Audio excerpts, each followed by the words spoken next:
يريدون أن يطفئوا نور الله بأفواههم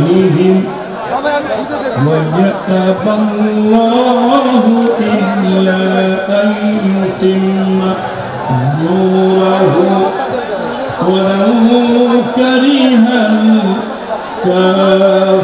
الكافرون هو الذي أرسل رسوله بالهدى ودين الحق ليظهره على الدين كله ولو كره المشركون آمنت بالله إن الله وملائكته يصلون على النبي يا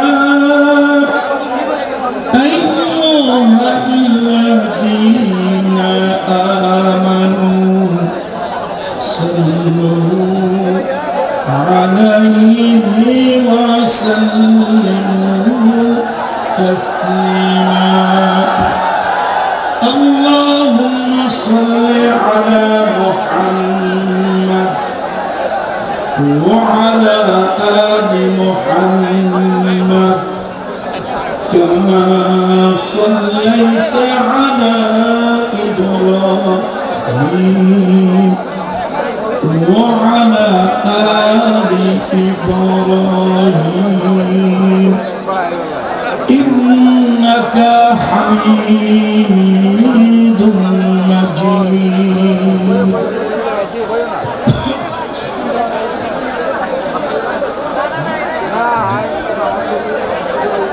الحمد لله ثم الحمد لله وأما بعد মরহুম মাওলানা শহীদুল্লাহ স্মৃতি সংসদ এবং পেকুয়া সমাজ উন্নয়ন পরিষদের যৌথ উদ্যোগে আয়োজিত মরহুম মাওলানা শহীদুল্লাহ রহমতুল্লাহ আলাইহির দ্বিতীয় ইসালে সওয়াব মাহফিল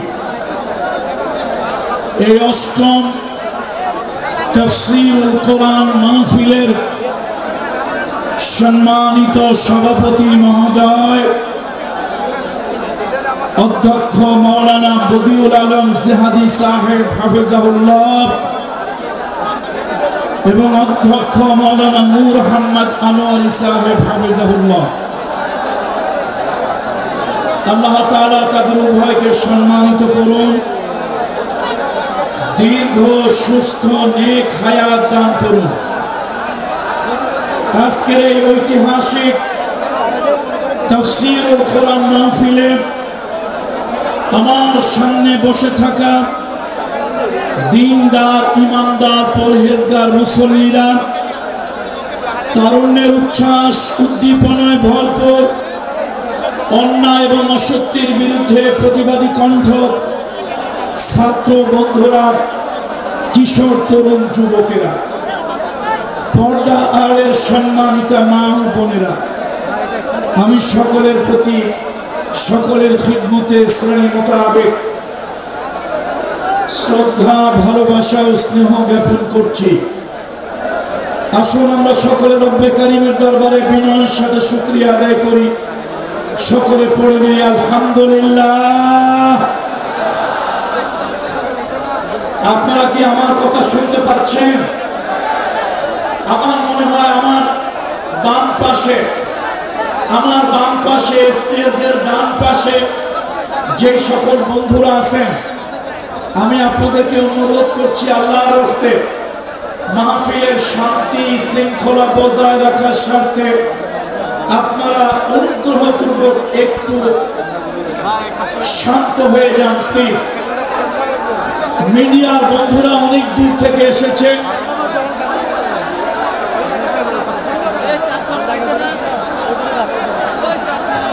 আপনাদের কথা শুনতে পেরেছি ক্যামেরা উঁচু আছে, আপনাদের দেখতে সমস্যা হচ্ছে। শুনুন শুনুন, ক্যামেরা উঁচু আছে, আপনাদের দেখতে সমস্যা হচ্ছে, এই তো। আমরা কিন্তু একেবারে নির্বোধ না, কিছু বুঝি। এখন আপাতত এই মুহূর্তে আপনাদের একটু স্যাক্রিফাইস করতে হবে আমার আলোচনা শেষ পর্যন্ত। দয়া করে যদি আপনারা এরপর কথা বলেন, তাহলে আমি মনে করি আপনারা মাহফিলের কল্যাণ চাচ্ছেন না, মাহফিলের অকল্যাণ চাচ্ছেন, মাহফিলের শৃঙ্খলা চাচ্ছেন না, মাহফিলের মধ্যে একটা বিশৃঙ্খল অবস্থা চাচ্ছেন। সুতরাং আমার বক্তব্যের শেষে আজকের মাহফিলের যারা আয়োজক, বিশেষ করে আমাদের নিয়ামতুল্লাহ নিজামী শেখ এবং তার সহযোগীরা সিদ্ধান্ত নেবে এই মিডিয়ার ব্যাপারে কি করা যায়। যেহেতু আপনারা তো স্বচক্ষে মাহফিল দেখতে পাচ্ছেন, কিন্তু সারা বাংলাদেশ আজকে পেকুয়ার মাঠের দিকে তাকিয়ে আছে। আপনাদেরকে নিয়ে আমার অনেক দূরে যেতে হবে। সুতরাং ছোট্ট একটা ক্যামেরার মধ্যেই যদি আপনারা আটকে থাকেন, তাহলে আপনাদেরকে নিয়ে বেশি দূর যাওয়া যাবে না।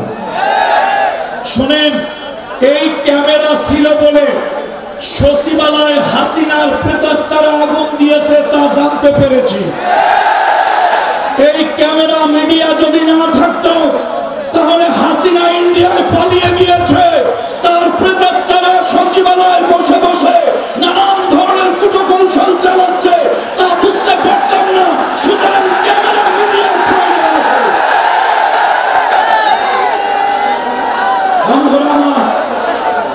বন্ধুরা আমার,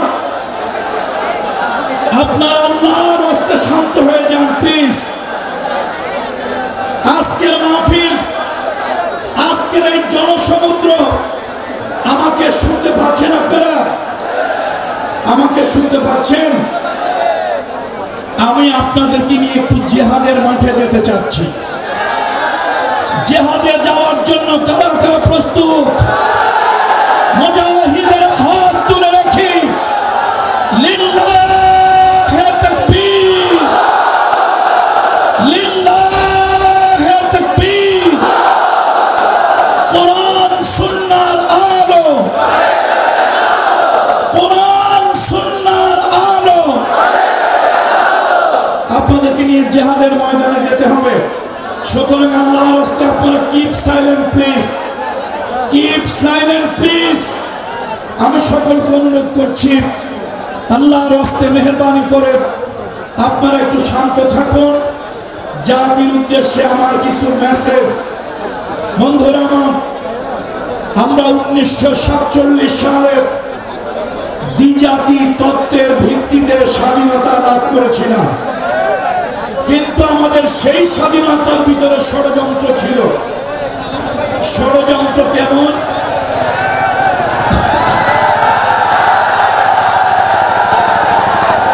1947 সালে আমরা দ্বিজাতি তত্ত্বের ভিত্তিতে স্বাধীনতা লাভ করলাম, কিন্তু সেই স্বাধীনতা আমরা সুফল ভোগ করতে পারলাম না। তার কারণ হলো পৃথিবীতে একটা ষড়যন্ত্রকারী জনগোষ্ঠী, ইন্ডিয়ার কিছু উগ্রবাদী জনগোষ্ঠী, ইন্ডিয়ার কিছু ষড়যন্ত্রকারী জনগোষ্ঠী আমার মুসলমানদেরকে স্বাধীনতার সুফল ভোগ করতে দেবে না বলেই তারা পাকিস্তান নামক দুইটা ভূখণ্ডে একটা দেশ তারা তৈরি করলো।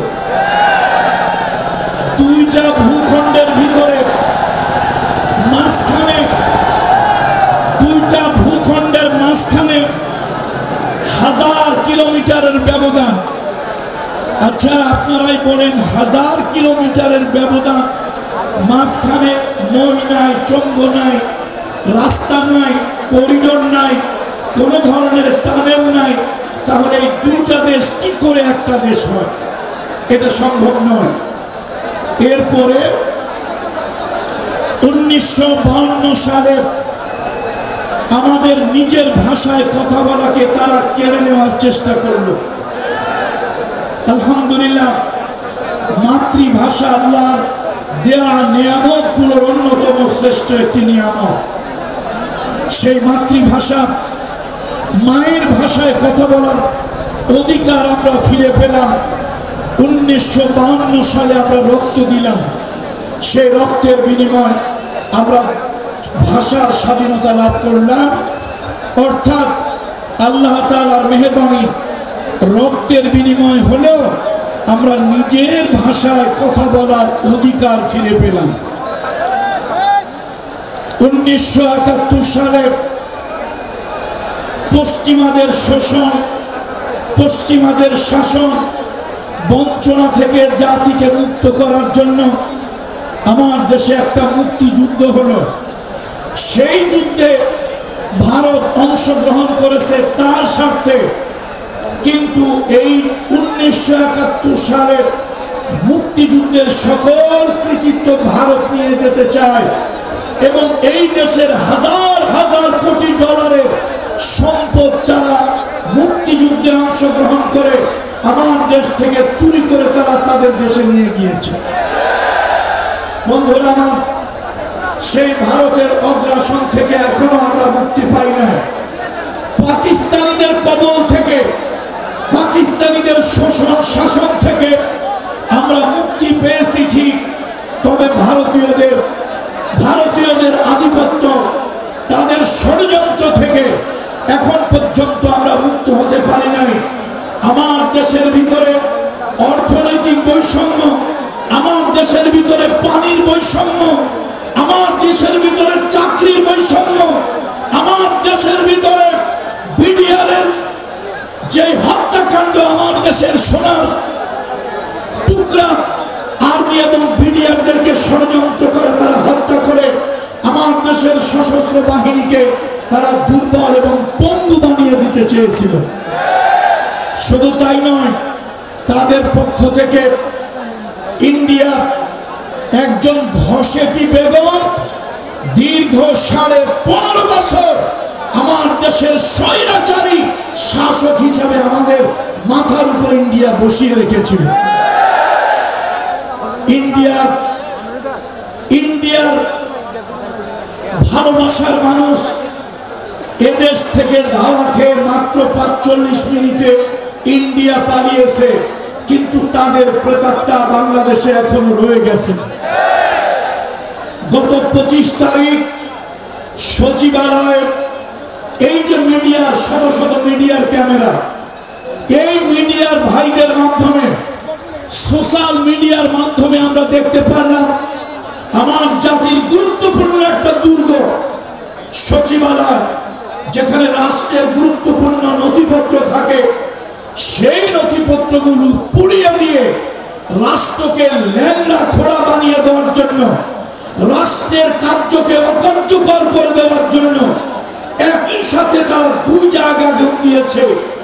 ইলেকট্রিক শর্ট সার্কিট যদি হয় তাহলে আগুন এক জায়গায় লাগবে, এক জায়গা থেকে ছড়িয়ে পড়বে চতুর্দিকে, কিন্তু একই সাথে ইলেকট্রিক শর্ট সার্কিট 2 দিকে আগুন একই সাথে লাগতে, তাহলে এই আগুন লাগেনি, আগুন কিছু উদ্দেশ্য প্রণোদিত কিছু শকুনেরা আগুন লাগিয়ে দিয়েছে। সুতরাং আপনারা কিন্তু দেশ এখনো পুরোপুরি স্বাধীন হয় নাই।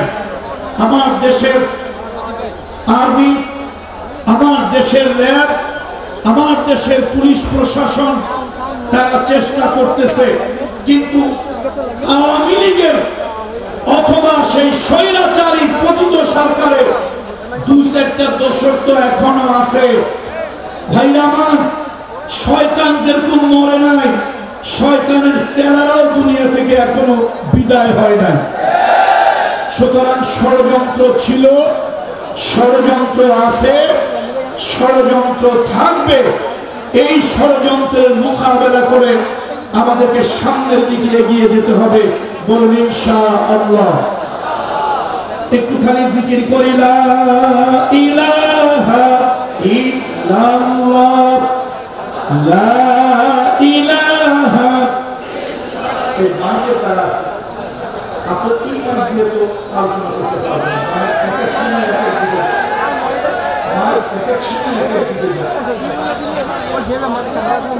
এখানে স্টেজে আওয়াজ আসতে হবে, বক্তা সব করে আওয়াজ করতে হবে। এখানে বক্সের ব্যবস্থা করো, স্টেজে বক্তা সামনে করে আওয়াজ করতে হলে সেটা কথা বলতে পারবে না, কেউ পারবে না, কোনো বক্তা পারবে না, সম্ভব নয়। শান্তিতে বক্তা যদি কথা না বলতে পারে বিশাল মাহফিল বন্ধ হয়ে যাবে, বিশাল মাহফিল নষ্ট হয়ে যাবে। কথা একবার এদিকে একবার ওদিকে যাচ্ছে।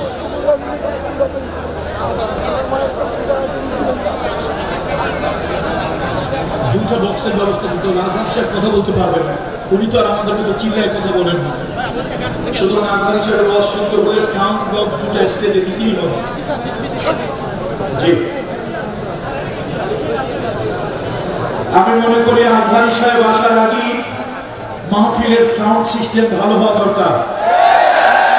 আমরা চিল্লায় চিল্লায় কথা বলতেছি, আসলে চিল্লাইয়া মার্কেট পাওয়া যায় না। চিল্লাইয়া কি পাওয়া যায় না? মার্কেট পাওয়া যায় না। এই জন্য শান্তভাবে কথা বলতে হবে, আর শান্তশিষ্টভাবে কথা বলতে গেলে সাউন্ড সিস্টেমটা সুন্দর হতে হবে। আমি মাহফিল নেয়ামতুল্লাহ নিজামী সাহেব সহ মাহফিলের যারা সার্বিক তত্ত্বাবধানে, মাহফিলের সার্বিক দায়িত্বে যারা আছেন, সাউন্ড সিস্টেমে এই পর্যন্ত যত বক্তা কথা বলেছেন কেউ হৃদয়ের তৃপ্তি নিয়ে কথা বলতে পারেন নাই, আমার বিশ্বাস, আমিও পাচ্ছি না।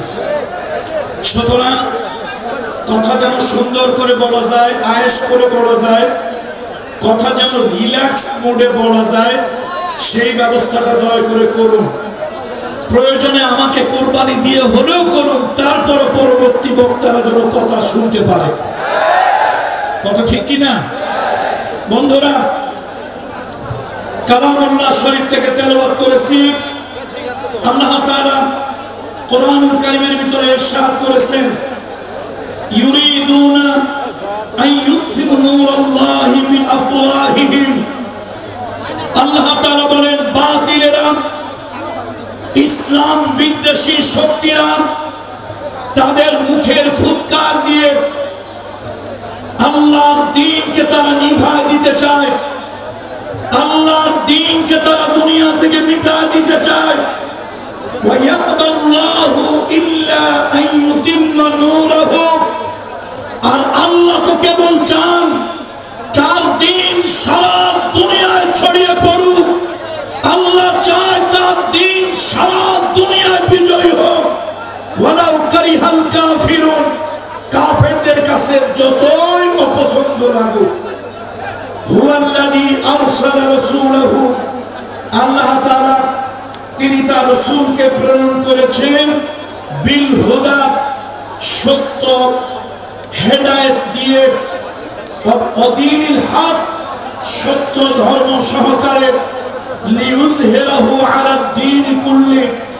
এই দুনিয়ায় যত বাদ মতবাদ আছে সব বাদ মতবাদের উপরে দ্বীনকে বিজয় করার জন্য আল্লাহ তাআলা সত্য দাওয়াত, সত্য ধর্ম দিয়ে, সত্য দাওয়াত দিয়ে রাসূল সাল্লাল্লাহু আলাইহি ওয়াসাল্লামকে আল্লাহ তাআলা পাঠিয়েছেন। আর এই দ্বীন বিজয়ী হবে ওয়ালাউ কারিহাল মুশরিকুন।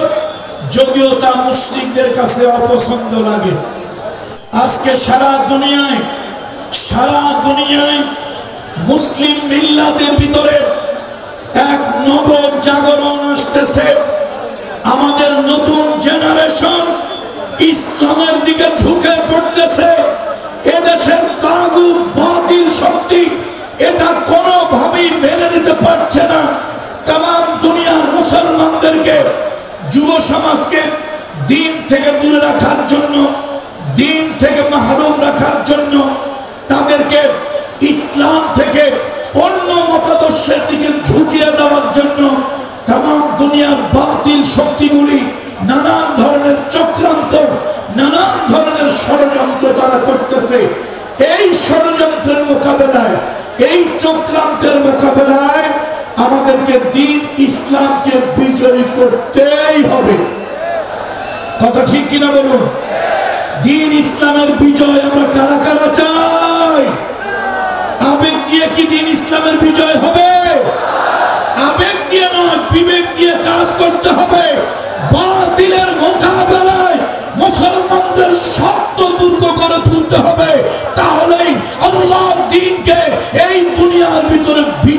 অসম্ভব হবে।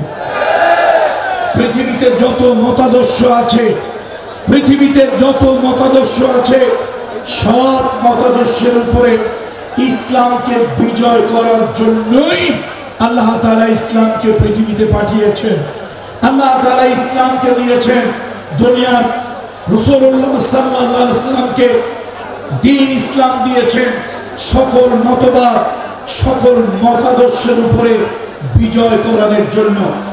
দুর্ভাগ্য, খোলাফায়ে রাশেদার পরে সারা দুনিয়ায় মুসলমানদের শাসন ব্যবস্থা যেখানে ছিল সেটাও বাতিলেরা বিতর্কিত করার চেষ্টা করেছে এবং এর ফলশ্রুতিতে উসমানী খেলাফতের মাধ্যমে সারা দুনিয়ায় মুসলিম খেলাফতের বিলুপ্ত হয়েছে। আবার নতুন করে সময় এসেছে, আমরা স্বপ্ন দেখতেছি সালাউদ্দিন আইয়ুবী আমাদের ভিতরে আবার আসুক, তিতুমির আবার আসুক, হাজী শরিয়তুল্লাহ আসুক, হাজী ইমদাদুল্লাহ মুহাদ্দিস মক্কি আসুক, শাহ ওয়ালিউল্লাহ মুহাদ্দিস দেহলভী আবার আমাদের ভিতরে আসুক। একটা নব জাগরণ তৈরি হয়, সারা দুনিয়া, আগামী দুনিয়া যেন ইসলামের দুনিয়া হয়। আমরা যেন তার মুজাহিদ হিসাবে, সৈনিক হিসাবে যেন কাজ করতে পারি। বন্ধুরা আমার, যদি আমাদেরকে ইসলাম বিজয়ী করতে হয় তাহলে ভূমিকা যুবকদেরকে নিতে হবে। ভূমিকা কাদেরকে নিতে হবে? জোরে বলেন, ভূমিকা কাদেরকে নিতে হবে? যুব সমাজকে ভূমিকা নিতে হবে। আজকে এই জনসমুদ্রের দিকে তাকায় দেখেন, বুড়া মানুষ বেশি না জুয়ান মানুষ বেশি? যুবক মানুষেরা বেশি। আমাদের দরকার 2024 সালের 36 জুলাই, দ্যাট মিন্স 5ই আগস্ট, জাতির প্রেক্ষাপট পরিবর্তন কারা করেছে? বুড়া মানুষ না যুবকেরা? দেখেন না, বড় বড় দলগুলি তারা দীর্ঘদিন চেষ্টা করেও কিছু পারে নাই, শেষ পর্যন্ত গুড়া ফোলাফাইন। কারা বলেন তো কারা? এই গুড়া ফোলাফাইন, এই গুড়া ফোলাফাইন দিয়ে আল্লাহ তাআলা জাতিকে একটা বিজয় দিয়ে দিল। এখন এই বিজয়টাকে ইসলামের দিকে নিতে হবে। আমি জানি এদেশের বামপন্থী রামপন্থীরা, এদেশের মুসলমানের ঘরে কিছু কুলাঙ্গার সন্তান আছে যারা অন্যান্য মতবাদ সহ্য করতে পারে কিন্তু ইসলাম সহ্য করতে পারে না। এই মুসলমানের ঘরের কুলাঙ্গার গুলোর কারণে আজকে ইসলাম পৃথিবীতে বিজয় হতে পারছে না। ইসলাম প্রতিষ্ঠা হওয়ার জন্য অমুসলিমেরা বড় বাধা নয়। ইসলাম প্রতিষ্ঠার জন্য মুসলমানের ঘরের কিছু সন্তান হচ্ছে সব থেকে বড় বাধা, বড় প্রতিকূলতা। সুতরাং আজকে এই মাহফিল থেকে, আজকের মাহফিলে যেন শোডাউন না হয়, আজকের মাহফিল যেন শুধু শোডাউন না হয়, আজকের মাহফিল যেন একটা মেসেজ, একটা বার্তা নিয়ে যেন যার যার বাড়ি ফিরে যায়। আমরা প্রত্যেকে নিজের অঙ্গনে দায়িত্বশীল। আলা কুল্লুকুম রাইন, আলা কুল্লুকুম রাইন ওয়া কুল্লুকুম মাসউলুন আন রাইয়াতিহি। তোমরা প্রত্যেকেই নিজ নিজ জায়গায় একজন দায়িত্বশীল, একজন অভিভাবক।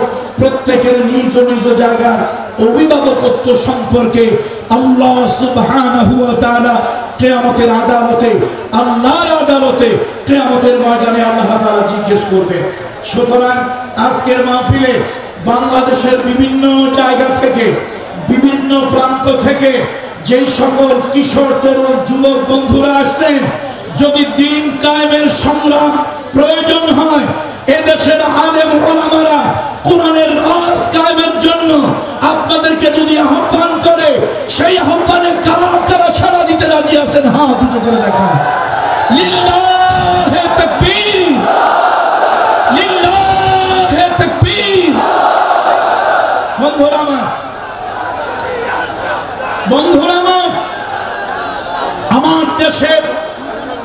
আমার দেশে বিভিন্ন ধর্মের লোক এই বাংলাদেশে আছে। এই বাংলাদেশে হিন্দু আছে, বৌদ্ধ আছে, খ্রিস্টান আছে, কিছু মাইনরিটি জনগোষ্ঠী আছে। আমরা তাদের উদ্দেশ্যে বলতে চাই আজকের এই মিডিয়াকে সামনে রেখে, ইসলাম প্রতিষ্ঠা হলে এ দেশের মেজরিটি পার্সেন্ট নাগরিক মুসলমান, তাদের জন্য যদি ইসলাম রাষ্ট্রীয়ভাবে প্রতিষ্ঠা হয়, কোরআনের আইন যদি কোনো এই সমাজে কায়েম হয়ে যায়, তাহলে আমি বলবো সব থেকে বেশি উপকৃত হবেন আমার অমুসলিম ভাই বোন বন্ধুরা। তারা সব থেকে বেশি উপকৃত হবেন, তারা নিরাপত্তা লাভ করবেন।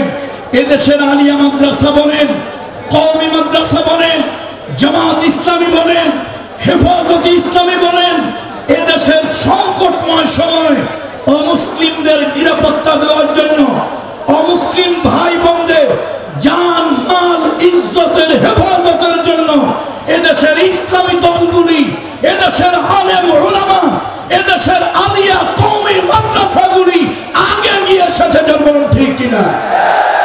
সুতরাং ইসলাম প্রতিষ্ঠা যদি হয়, কোরআনের রাজ যদি কায়েম হয়, অমুসলিম ভাই বোনদেরকে মিডিয়ার মাধ্যমে জানিয়ে দিতে চাই, আপনারা সব থেকে বেশি নাগরিক অধিকার ভোগ করবেন, মানবিক অধিকার ভোগ করবেন। আল মুসলিমু মান সালিমান নাস, আল মুসলিমু মান সালিমান নাস মিন লিসানিহি ওয়া ইয়াদিহি। আল্লাহ নবী বলেছেন, সেই লোকটা মুসলমান যার হাত এবং জিহ্বা থেকে অন্য মানুষ নিরাপদ থাকে। সুতরাং ইসলাম যদি এদেশে রাষ্ট্রীয়ভাবে প্রতিষ্ঠা হয়, আমার কোন হিন্দু সম্প্রদায়ের ভাই বোন, বৌদ্ধ খ্রিস্টান সম্প্রদায়ের ভাই বোন, এদেশে উপজাতীয় সম্প্রদায়ের কোন ভাই বোনেরা কোন মানুষের কথায় তারা নির্যাতিত হবেন না, হাতের দ্বারা নির্যাতিত হবেন না। রাষ্ট্রের পুলিশ, রাষ্ট্রের আর্মি, রাষ্ট্রের র্যাব, রাষ্ট্রের সশস্ত্র বাহিনী কোরআনের রাজ যদি হয়ে যায়, তাদের রক্ত, তাদের জীবন, তাদের সম্পদ, তাদের উপাসনালয়কে তারা নিরাপত্তা দেবে, নিরাপত্তার চাদরে তারা ঘিরে রাখবে। আমরা আপনাদেরকে দয়া করতে চাই না। আজকে মিডিয়ার মাধ্যমে বাংলাদেশের নাগরিক সকল অমুসলিম ভাই বোনদেরকে বলি, আমরা আপনাদের উপরে দয়া, অনুগ্রহ, করুণা করতে চাই না। আমরা যেরকম এদেশের নাগরিক, আপনারাও এদেশের নাগরিক, আপনারা আপনাদের নাগরিক অধিকার ভোগ করবেন। আমার যেরকম নাগরিক অধিকার আছে, আপনাদের ওইরকম নাগরিক অধিকার আছে, আপনারা সে নাগরিক অধিকার ভোগ করবেন। সুতরাং আসুন, আমাদের ভয় কোথায় জানেন? ইব্রাহিম খলিলুল্লাহ তাকে আগুনে পোড়ায় মারার জন্য নমরুদ আগুনের গর্ত খুঁজল, সেই গর্তের ভিতরে ইব্রাহিম খলিলুল্লাহকে জ্বালিয়ে পুড়িয়ে মারবে। আচ্ছা, ইব্রাহিম খলিলুল্লাহ মানুষ কয়জন? পুরো জনতা বলেন, মানুষ কয়জন? একজন। ইব্রাহিম খলিলুল্লাহকে আগুনে পোড়াইতে বেশি আগুনের দরকার হয় না, কিন্তু বেওকুফ নমরুদ, নির্বোধ নমরুদ, একটা অথর্ব রাষ্ট্রনায়ক নমরুদ, সে এত আগুন জ্বালিয়েছে, হাজার ইব্রাহিমকে পোড়ানো যায় এত আগুন জ্বালিয়েছে। আগুনের তীব্রতায় কয়েক কিলোমিটার এরিয়ার ভিতরে সব ঝলসে গেছে।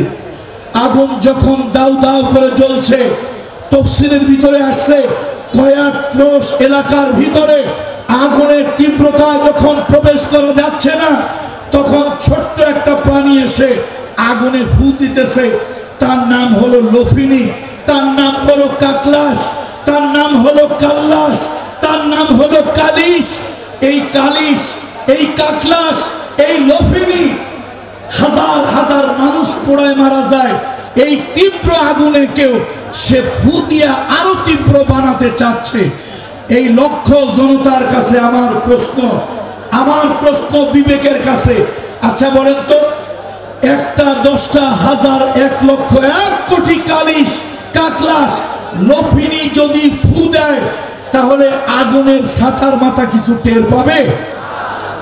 1 ইঞ্চি আগুন বাড়বে? 1 জাররা আগুন বাড়বে না।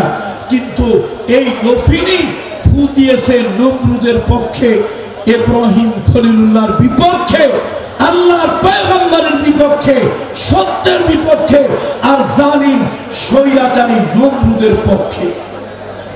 পক্ষান্তরে একটা নিরীহ প্রাণী, নিরীহ একটা প্রাণীর নাম হলো ব্যাঙ।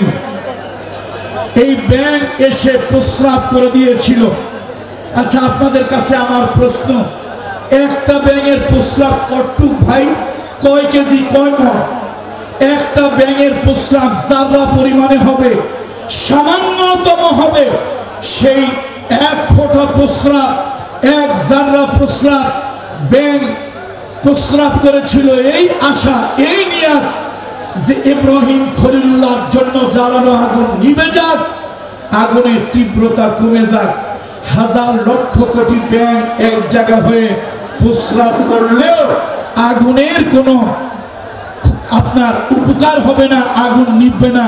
কিন্তু ব্যাঙ সে ইব্রাহিম খলিলুল্লাহর পক্ষে, ইব্রাহিম খলিলুল্লাহর পক্ষে, নমরুদের বিপক্ষে ভূমিকা নিয়ে আগুনের দিকে প্রস্রাব করেছিল।